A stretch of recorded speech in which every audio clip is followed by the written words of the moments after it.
मुंबईतील कांजूर डम्पिंग ग्राउंडमुळे मुंबई उपनगरामधील जवळपास 15 लाख लोकांना याचा त्रास होत असल्याचं आता समोर आलेलं आहे। रात्री येणारी दुर्गंधी आणि वास यामुळे अनेक नागरिक त्रस्त झालेले आहेत। आरोग्याच्या समस्या निर्माण झाल्यात। मागच्या अनेक वर्षांपासून या डम्पिंग ग्राउंडमुळे उपनगरांमधील लोकांना याचा त्रास होतो आणि त्यामुळे आता कोर्टाने देखील यात पालिकेला निर्देश दिलेले आहेत। पाहूया या संदर्भातला रिपोर्ट।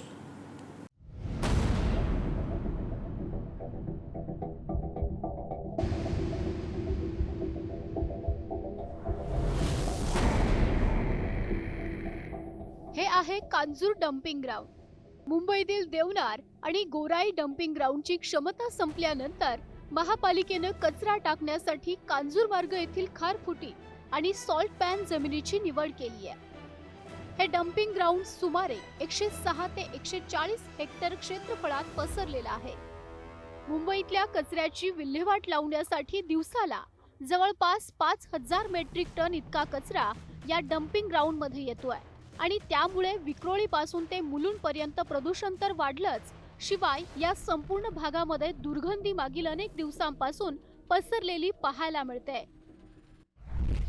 कांजूर डम्पिंग ग्राउंडमुळे होणारं प्रदूषण आणि त्यामुळे होणाऱ्या नागरिकांना त्रास हा सध्या आपण पाहायला मिळत आहे। कारण मोठ्या प्रमाणात याच माझ्या मागे तुम्ही पाहू शकता, हे आहे कांजूर डम्पिंग ग्राउंड आणि यामुळे अनेक पूर्व उपनगरातील म्हणजे मुंबई पूर्व उपनगरातील मुलुंड असेल, कांजूर असेल, नाहूर असेल, भांडूप असेल किंवा विक्रोळी येथे राहणाऱ्या जवळपास लाखो लोकांना या डम्पिंग ग्राउंडमुळे त्रास होताना पाहायला मिळतंय। जवळपास रात्री 1 ते सकाळी 6 वाजेपर्यंत या डम्पिंग ग्राउंड मधून जो दुर्गंधी येते त्याचा जे इकडचे रहिवासी आहेत त्यांना मोठ्या प्रमाणात त्रास होताना आपल्याला पाहायला मिळते। कारण इथे जे कचरा टाकला जातो आणि त्यानंतर त्याची जी प्रक्रिया केली जाते त्यामुळे जो येणारा दुर्गंधी असेल, त्याचबरोबर मिथेनचा जो वास असेल, त्यामुळे इथे अनेक नागरिक आजारी पडत असताना पाहायला मिळते। अनेक ज्येष्ठ नागरिकांना याचा त्रास होतोय आणि आताच हे प्रकरण सुद्धा आता न्यायालयामध्ये गेलेले आहे आणि न्यायालयाने पालिकेला देखील सुनावल्याचं आपल्याला पाहायला मिळते।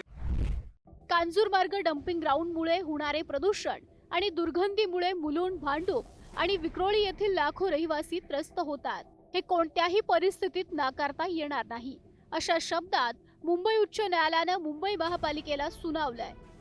डम्पिंगवर मिथेनसह विविध वायूंचं उत्सर्जन, विशेषतः रात्री उशिरा जाणवणाऱ्या दुर्गंधीचं निरीक्षण आणि अभ्यास करा आणि प्रदूषण नियंत्रणासाठी तातडीने प्रभावी उपाययोजना करण्याचे निर्देश न्यायमूर्ती गिरीश कुलकर्णी व न्यायमूर्ती आरती साठे यांच्या खंडपीठाने संबंधित प्राधिकरणांना दिलेत। Kannamwar cooperative housing society association limited आणि स्वयंसेवी संस्था वनशक्ती यांच्या याचिकांवर सुनावणी करताना न्यायमूर्तींच्या खंडपीठाला सांगण्यात आलं की दररोज मध्यरात्री 1 ते सकाळी 6 दरम्यान ग्राउंडमधून दुर्गंधी आणि वायू उत्सर्जन होतं। या प्रदूषणाचा परिणाम केवळ 15 लाखाहून अधिक लोकसंख्या असलेल्या कन्नमवार नगरपुरता मर्यादित नसून विक्रोळी, भांडूप आणि मुलुंड येथील नागरिकांवरही होत असल्याची माहिती याचिकाकर्त्यांचे वकील श्रीराम कुलकर्णी यांनी खंडपीठाला दिली। त्यावर ही सर्व क्षेत्रे झपाट्याने विकसित होत असून बहुमजली इमारतींमध्ये लाखो नागरिक दाट लोकवस्तीमध्ये राहतात। इतक्या मोठ्या लोकसंख्येवर सातत्याने परिणाम करणारे प्रदूषण स्वीकारता येणार नाही, असं उच्च न्यायालयाने नमूद केलंय। आपण बघितलं होतं वर्षभर आधी अनेक डॉक्टर संघटनांनी सुद्धा त्या ठिकाणी एक पत्र दिलं होतं की आमच्याकडे जे रुग्ण येत आहेत ते फुफ्फुसांच्या आजाराशी संबंधित रुग्ण येत आहे। आपण बघू शकतात की जे ह्यामधनं जे आजार उद्भवत आहे जे म्हणजे लंग इन्फेक्शन, टीबी, दमा असे जे रुग्ण आहेत हे जास्त दिवसेंदिवस वाढत चालले आहे, परंतु शासनाचं याच्यावर काहीतरी उपाययोजना नाहीये। आणि आपण बघू शकता की अनेक दिवसांपासून आता सध्या मिथेन गॅसचं प्रमाण सुद्धा हा वायूमध्ये जास्त वाढलेलं आहे, ज्या गोष्टीमुळे वायूची जी गुणवत्ता आहे ती ढासळलेली आहे। कुठेतरी हे डम्पिंग ग्राउंड इकडे स्थलांतरित करून लोकांना एक चांगलं आरोग्य द्यावं अशी मी महानगरपालिकेला अपेक्षा करतो। यावेळी पालिकेच्या वतीनं ज्येष्ठ वकील अनिल साखरे यांनी प्रतिज्ञापत्र सादर केलं। तसंच मिथेन उत्सर्जनाची दखल घेण्यात आली असून ही बाब संबंधित क्षेत्रातील तज्ज्ञांना कळवण्यात आली आहे। त्यांनी त्याच अहवालाचा अभ्यास करण्यासाठी आणि तातडीच्या उपाययोजनांचा विचार करण्यासाठी 2 आठवड्यांचा वेळही मागितलाय। या युक्तिवादानंतर खंडपीठानं सुनावणी 7 मे पर्यंत तहकूब केली आहे आणि डम्पिंग ग्राउंडच्या मुद्द्यावर न्यायालयानं वेळोवेळी आदेश दिलेत। मात्र महापालिका आणि सरकारला अजून गांभीर्य समजलेलं नाही. त्यामुळे आमच्याकडे एकच पर्याय आहे, डम्पिंग ग्राउंडलाच टाळे ठोकण्याचा निर्वाणीचा इशारा मागील आठवड्यात दिला होता. लय वास मारतो घाण इकडे. तर जसा पूर्ण पोरांना पण प्रॉब्लेम होतोय की पोरं पण जास्त खाली उतरायला बघत नाही डम्पिंगमुळे. आणि आम्ही डम्पिंगवाल्याला बोलतो ना फोन करून, तर औषध मारतात कधी नाही मारत म्हणून. तर पूर्ण लोकांना त्रास होतो इकडे, आजार पण होतोय, डोकं दुखतं, सगळं होतं इकडे. डम्पिंग लवकरात लवकर बंद व्हावं, कारण या डम्पिंगमुळे एवढे आजार, आता आमच्या सोबत डॉक्टर पण आहेत योगेश भालेराव, तर एवढे आजार होत आहेत, लहान मुलांचे असो, मग ज्येष्ठ नागरिकांना दम्याचा आजार आहे, फुफ्फुसाचा आजार आहे, प्रत्येक आजार म्हणजे भरपूर प्रॉब्लेम आहे. सकाळी इथे एवढा उग्र वास येतो.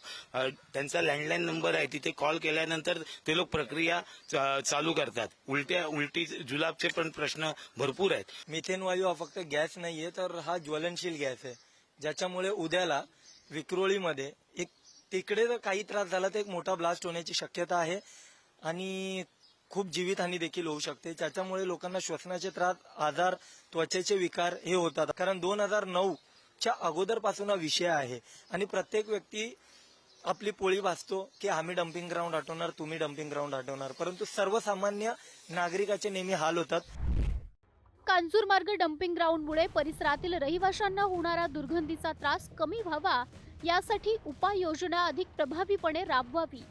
दुर्गंधी प्रतिरोधक फवारणी वाढवून त्याचे सनियंत्रण करण्यात यावे. डम्पिंग ग्राउंडमध्ये बांबूची लागवड करण्यात यावी, असे निर्देश उपमुख्यमंत्री एकनाथ शिंदे यांनी प्रशासनाला दिलेत. सध्याच्या स्थितीला या डम्पिंग ग्राउंडमधून येणाऱ्या दुर्गंधीमुळे अनेक नागरिक त्रस्त झालेत. यावर कायमचा उपाय शोधायला हवा, असं नागरिक म्हणतात. सध्या न्यायालयाच्या ताशेरीनंतर पालिका काय कारवाई करते हे देखील पाहणं महत्त्वाचं असेल. पद्मेश पवार, पुढारी न्यूज, मुंबई.